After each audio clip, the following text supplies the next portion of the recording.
اعوذ باللہ من الشیطان الرجیم، بسم اللہ الرحمن الرحیم۔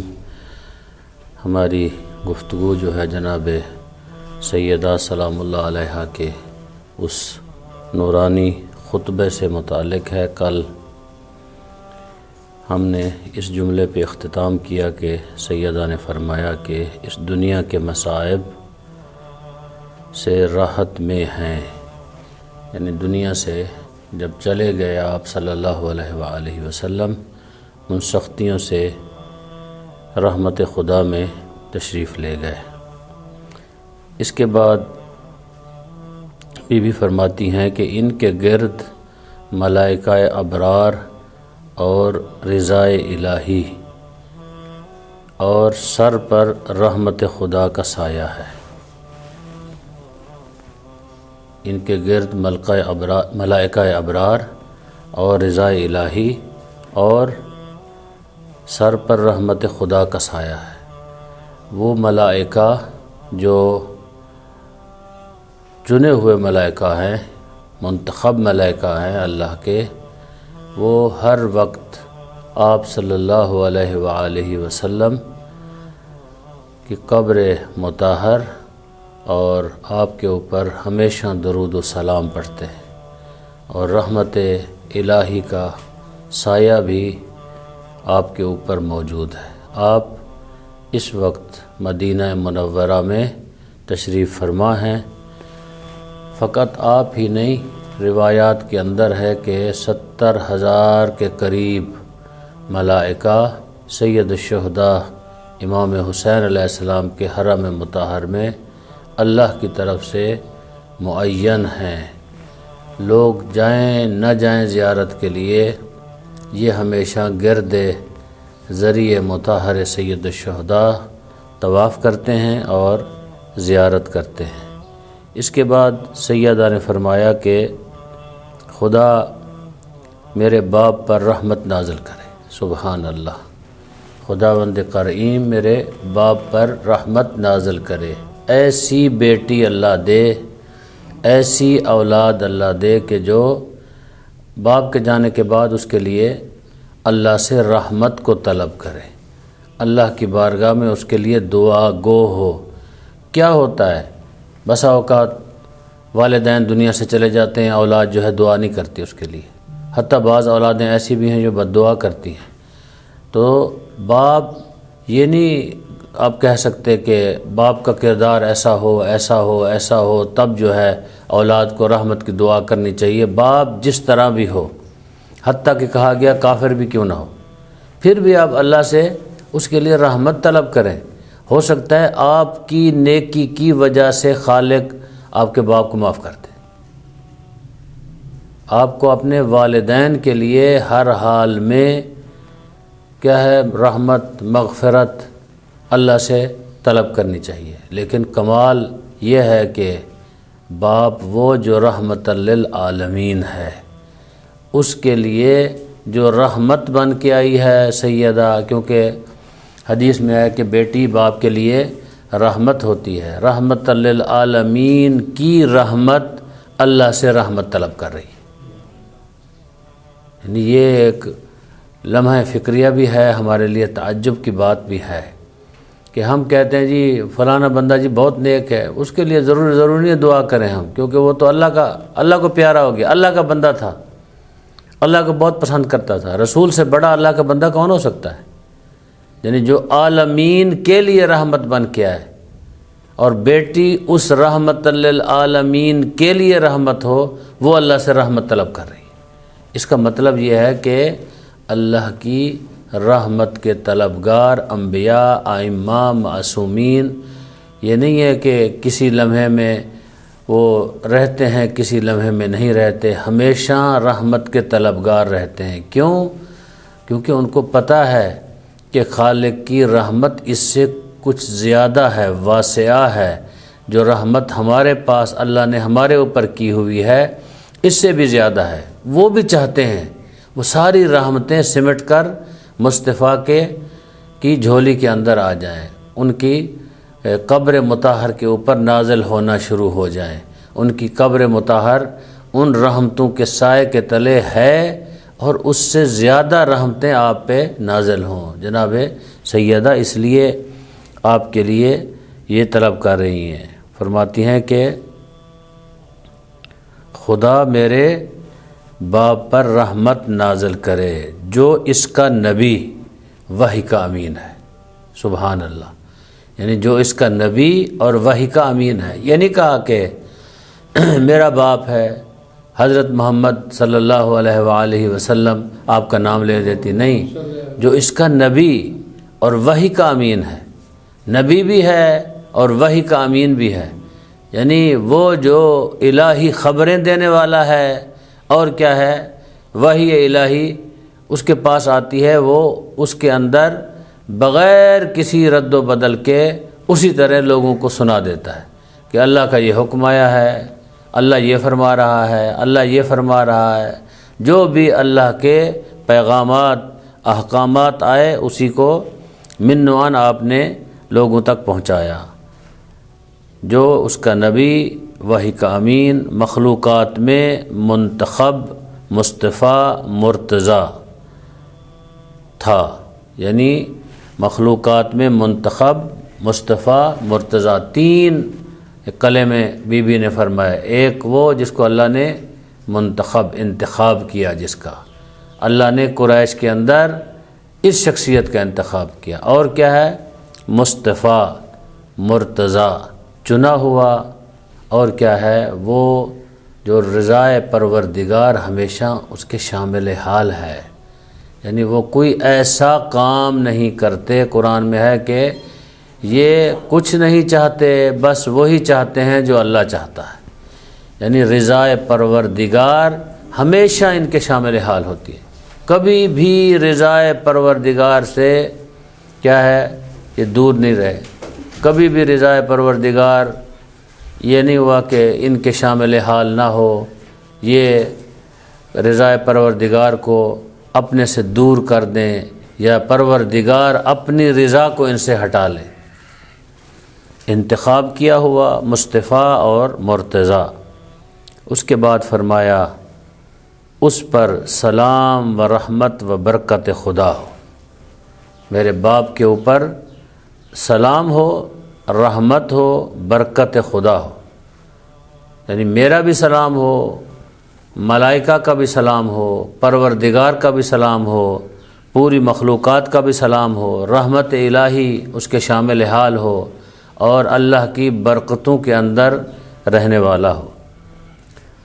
پھر بی بی فرماتی ہیں بندگان خدا تم ان کے حکم کا بندگان خدا تم ان کے حکم کا مرکز، ان کے دین و وحی کے حامل، اپنے نفس پر اللہ کے امین، اور امتوں تک اس کے پیغام رساں ہو۔ یعنی کیا، یعنی بندگان خدا لوگ جو ہیں، لوگوں کے لیے کیا تھے میرے باپ، یعنی اللہ کے حکم کا مرکز تھے، دین اور وحی کے حامل تھے، دین کو بھی وہی لائے ہیں، وحی کو بھی وہی لائے ہیں۔ کوئی نہیں کہہ سکتا کہ دین ایسے ہی پہنچ گیا ہے اور وحی الہی بھی ایسے آ گئی ہے، وہ لانے والے ہیں۔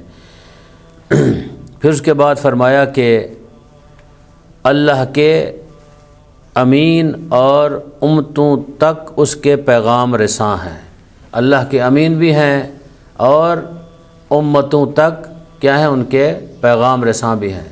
یعنی کیا، لوگوں تک ان کا پیغام پہنچانے والے ہیں، لوگوں کو دین بتانے والے ہیں، لوگوں کو اسلام کی طرف متوجہ کرنے والے ہیں۔ ایک صلوات پڑھیں بلند آواز، پھر بھی صلوات پڑھیں۔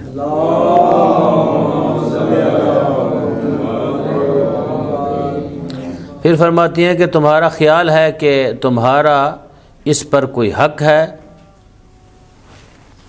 یعنی خود آپ صلی اللہ علیہ وآلہ وسلم پر خطاب کس کو بھی کر رہی ہیں، صاحبان اقتدار کو، جو رسول اللہ کی کرسی پر بیٹھے ہوئے ہیں، کہ تمہارا خیال ہے کہ تمہارا کوئی ان پر حق ہے۔ یہ تمہاری خام خیالی ہے، تمہارا کوئی حق نہیں ہے، بلکہ اس کے حقوق تمہاری گردنوں پہ ہیں۔ اس نے جو حق تھا ادا کر دیا، پروردگار کا پیغام تھا وہ آپ تک پہنچا دیا، وہ آپ تک آ گیا، آپ نے پروردگار کے پیغام کو سنا اور آپ تک وہ پیغام جب لائے، اور ان کے پیغام کی وجہ سے آج آپ اس مقام پر بیٹھے ہیں۔ تم یہ سمجھتے ہو کہ تمہارا کوئی ان کے اوپر ایسا حق تھا جو تم جتلانا چاہتے ہو، حالانکہ تم میں اس کا وہ عہد موجود ہے جسے اس نے بھیجا، اور وہ بقیہ ہے جسے اپنی خلافت دی۔ فرمایا کہ تمہارے درمیان وہ عہد موجود ہے جس کو اس نے بھیجا، اور وہ بقیہ خلافت بھی موجود ہے۔ کیا مطلب؟ بی بی یہ سمجھانا چاہتی ہیں کہ وہ جاتے جاتے کچھ آپ کو فرما بھی گئے ہیں، جاتے جاتے وہ کچھ کہہ بھی گئے ہیں، جاتے جاتے وہ آپ کو کسی طرف متوجہ بھی کر کے گئے ہیں۔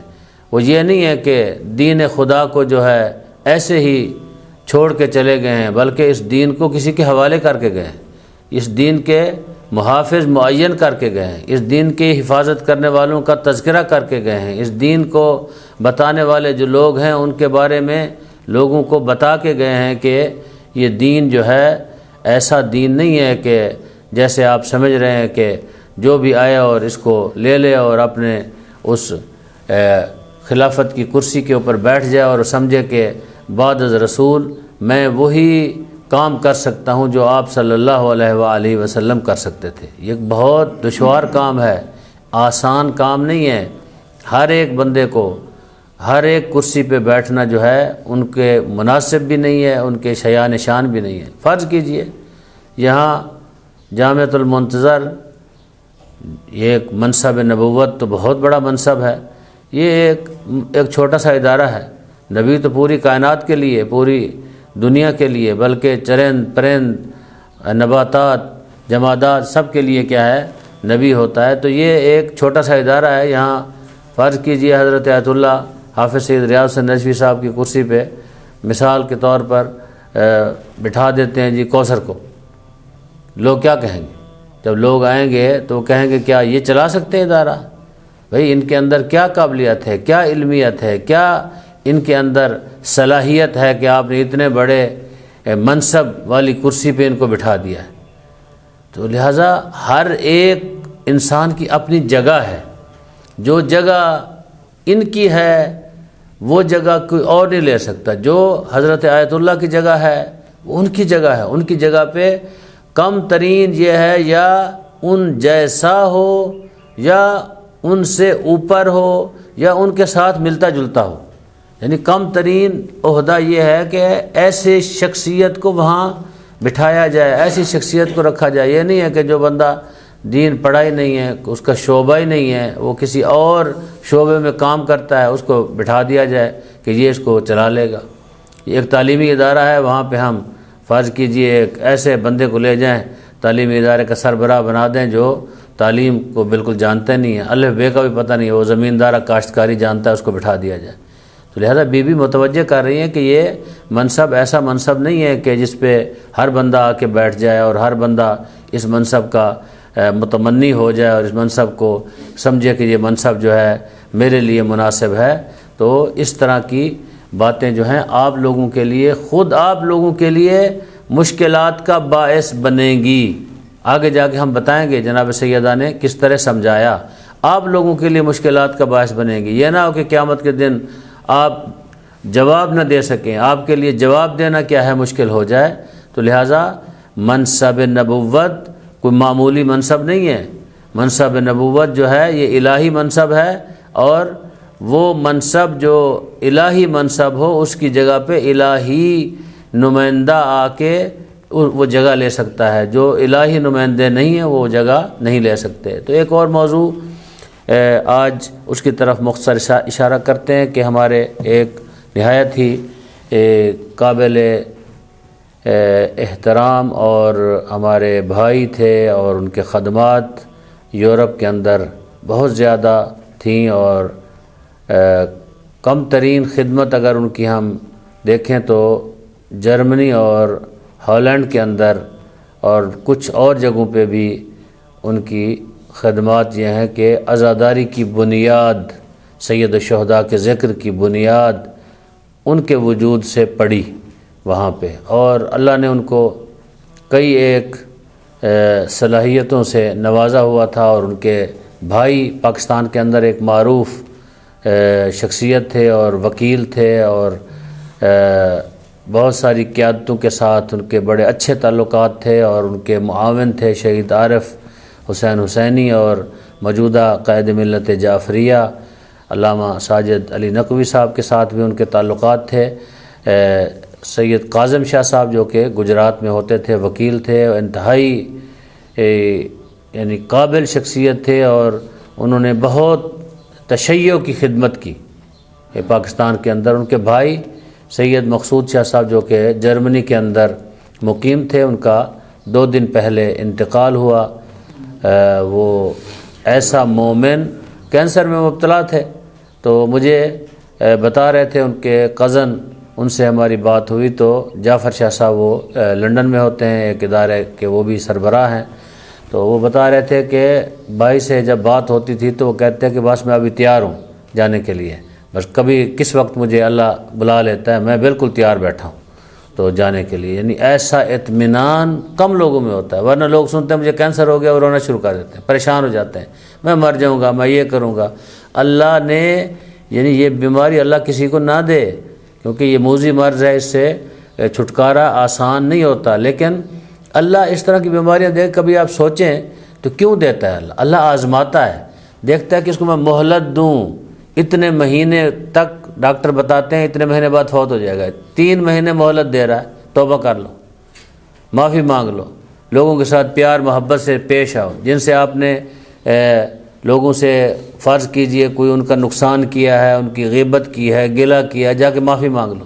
اللہ ایک مہلت دے رہا ہے، اللہ اس لیے نہیں آپ کو یہ بیماری دے کہ آپ رونا شروع کر دیں، رونے سے پھر کیا ہے، آپ کو کوئی ظاہری فائدہ تو نہیں ہوگا، ہاں ایک جگہ پہ فائدہ ہو سکتا ہے کہ اللہ کی رحمت واسعہ ہے، اللہ تعالیٰ چاہے تو کسی نہ کسی طریقے سے شفا دے سکتا ہے۔ آپ دعا مانگیں اللہ کی بارگاہ میں، سجدہ ریز ہو جائیں، جھکیں، آدھی رات کو اٹھیں، جائیں، کہیں بار الہ بس مجھے شفا ہونی چاہیے۔ جیسا کہ میں نے شاید آپ لوگوں کو یہاں واقعہ سنایا یا نہیں سنایا، وہاں ڈنمارک کا واقعہ ہے، ایک صاحب ہیں ابو مہند، عراقی ہیں، وہ کینسر تھا، ان کو شدید کینسر کی بیماری میں مبتلا تھے، حتیٰ کہ ایک مولانا ان کا بھی انتقال ہو گیا، ان کو بھی کینسر ہو گیا تھا۔ انہوں نے مجھے فون کیا کہ مولانا غسل کفن کے لیے، کیونکہ وہاں پاکستانیوں کے ہاں غسل کفن ہوتا تھا، کہ غسل کفن کے لیے آپ لوگ آمادہ رہیے کہ ابو مہند کو ڈاکٹروں نے کہا ہے اگلے 24 گھنٹے میں وہ انتقال کر جائے گا، تو اس کو ہم لے کے آئیں گے۔ تو وہ 24 گھنٹے گزر گئے، دوسرا دن گزرا، تو ویسے میں نے پوچھا، میں نے کہا کیا اللہ نے ان کو کوئی شفا دی ہے، کیا ہے، ابھی تک کوئی آپ لوگوں نے پھر رابطہ نہیں کیا؟ تو وہ کہنے لگے وہ تو ٹھیک ہو گیا۔ کیسے ٹھیک ہوا ہے؟ وہ کہنے لگے ایسے ٹھیک ہوا ہے کہ اس کی بیوی، اس کے بچے چھوٹے تھے، اس کی بیوی جب آئی تو ڈاکٹروں نے کہا کہ یہ بس دنیا سے جانے والا ہے، اس نے اندر سے کنڈی لگا دی کمرے کی، جس کمرے کے اندر وہ تھا، تو اس نے ٹیلی فون اٹھایا اور ٹیلی فون ملایا امام رضا علیہ السلام کے حرم میں۔ امام رضا کے حرم میں ایک لائیو کال لیتے ہیں، وہاں پروگرام ہوتا ہے، مولانا بیٹھے ہوتے ہیں، دعا منگواتے ہیں، تو وہ ملتی بڑی کم ہے، لیکن کیونکہ اللہ چاہ رہا تھا کہ اس کو شفا ہو اور امام رضا کے وسیلے سے شفا ہو، تو اس نے کال ملائی تو پہلے ہی گھنٹی پہ انہوں نے اٹھا لیا۔ تو آگے وہ مولانا بیٹھے ہوئے تھے، انہوں نے کہا کہ آپ کہاں سے؟ اس نے کہا، رو رہی تھی عورت، میں ڈنمارک سے ہوں۔ اب امام رضا کو کہیں، کیونکہ جب انسان مشکل میں ہو تو پھر اس کو حواس اس کے باختہ ہو جاتے ہیں، اس کو بعض چیزوں کا پتہ نہیں چلتا کہ اصل تو شفا جو ہے من جانب اللہ ہے، اللہ سے ہے، لیکن اللہ ان ہستیوں کے وجود کی وجہ سے شفا دیتا ہے۔ تو وہ کہنے لگی کہ بس میں نہیں جانتی کچھ، میں امام رضا کو کہو میرا شوہر واپس کرے، میرا شوہر واپس کرے، میں نہیں جانتی، میرے بچے چھوٹے ہیں اور میں ادھر پردیس میں ہوں، میں اور کچھ بھی نہیں جانتی، میں ابھی امام رضا سے میں کہہ رہی ہوں میرا شوہر جلدی واپس کرے۔ تو یہ جملے وہ اس کے تھے. اللہ تعالیٰ نے جملے گو کہتی کہ امام رضا سے کہو اللہ سے میرا شوہر واپس کروا دے، لیکن اللہ کو یہ جملے بھی پسند آئے کیونکہ وہ مشکل میں تھی. وہ اس عورت کی مثال ہے جس کو حضرت موسیٰ علیہ السلام گئے تو وہ کہہ رہی تھی کہ اگر اللہ زمین پہ آ جائے، میں گودی میں بٹھاؤں، اس کو کنگھی کروں، اس کو سرما لگاؤں، میں اپنی بکری کا دودھ پلاؤں. حضرت موسیٰ نے کہا یہ تو مشرکہ ہے، یہ کیا باتیں کر رہی ہے. اللہ تعالیٰ نے کہا موسیٰ خبردار، اتنی میری معرفت رکھتی ہے، میری تعریف کر رہی ہے. تو جو معرفت رکھتا ہے وہ معرفت نہیں رکھتی. تو لہٰذا وہ عورت بھی جو معرفت رکھتی تھی تو اس ٹیلی فون کال کے اوپر وہ کیا ہے، اس کو شفا ہو گئی، اللہ نے شفا دے دی، آج تک وہ موجود ہے. تو میں ایک دفعہ وہاں گیا، وہ عربی ادارے میں تو بیٹھا ہوا تھا، اس کا چہرہ جو ہے رنگ سیاہ ہے. عراقی جو بصرے کے ہیں یا اس قسم کے، ان کا رنگ سفید نہیں ہے. تو وہ ایک ان کا دوست ہے، وہ بیٹھا ہوا تھا، کہتے ہیں کہ سید آپ کو پتہ ہے کہ یہ کیوں کالا ہے؟ میں نے کہا نہیں. کہا کہ یہ تو چلا. تو وہاں سے جو ہے اس کا چہرہ جو وہیں جو جلا ہے تو اس طرح ہو گیا. تو لہٰذا اللہ شفا دینا چاہے تو پھر اللہ کے ہاں کوئی کمی نہیں ہے، یعنی آخری لمحے میں بھی اللہ کیا شفا دے دیتا ہے. تو عرض کر رہا تھا مقصود شاہ صاحب ایک ایسی شخصیت تھے جن کے یورپ بھر میں خدمات، علماء، دوست، متقی، اور ان کی بہترین بات جو آپ لوگوں کے لیے بھی درس ہے، بہترین بات، اس کو جو لوگ سنیں گے، اس کو اپنے اگر اولاد کی تربیت کرنا چاہتے ہیں تو اس سید زادے کو دیکھیں کیسے تربیت کی ہے. اس کی بیوی جرمن ہے، وہاں کی جرمن مسلمان ہوئی، گوری تھی، ان کی بیوی جرمن ہے، اور ان کے بچے سارے پنجابی بولتے ہیں، اردو بولتے ہیں، سارے بچوں کو انہوں نے تربیت کی. بیوی بھی پنجابی بولتی ہے. کل میں نے کہا کہ میں فون کرنا چاہتا ہوں شاہ صاحب کو، کہا جعفر شاہ صاحب کو، تو کس سے بلنا مولانا جعفر علی نجم سے کہا کس کو کروں، ان کے بچے تو وہ جرمن ہیں. انہوں نے کہا نہیں ان کے بچے تو پنجابی بھی سمجھتے ہیں، اردو بھی جانتے ہیں، ان کی بیوی بھی جانتی ہے. انہوں نے شاہ صاحب نے ایسی تربیت کی کہ ان کے بچیاں اردو پنجابی سمجھتے ہیں اور دیندار ہیں. یعنی ایک انگریز عورت کے بطن سے بچے پیدا ہوں اور وہ دین پر ہوں، اور یہاں پاکستان میں ہوں اور مسلمان کے گھر پیدا ہوں تو ان کے کام دیکھو. کئی ایک ایسے بچے ہیں ہم نے دیکھے جو بہت بے دینی میں بہت آگے چلے گئے. حتیٰ بعض علماء کے بچے بھی ہیں بے دین ہیں، نماز نہیں پڑھتے، اچھے کام ان کے اندر اصل کردار ہی اچھا نہیں ہے ان کا. میں بھی جانتا ہوں، شیطان بھی بعض کو جانتے ہیں. تو دیکھیں کہ ایک عورت جو کیا ہے انگریز ہے، عالم نہیں ہے وہ، اس کا شوہر ایک عام مومن ہے، کیا ہے نمازی تھا، گھر میں ایک جگہ نماز خانہ بنایا ہوا تھا. جس کے ساتھ وہ دوستی کرتا تھا اس کو کہتا اپنے گھر میں ایک کمرہ نماز خانہ بناؤ، جماعت کے ساتھ نماز پڑھو. تو اس کی تربیت کے یہ آثار اور اثرات ہیں کہ ان کے بچے آج ماشاءاللہ نیک ہیں. اللہ تعالیٰ ان کے درجات بلند کرے.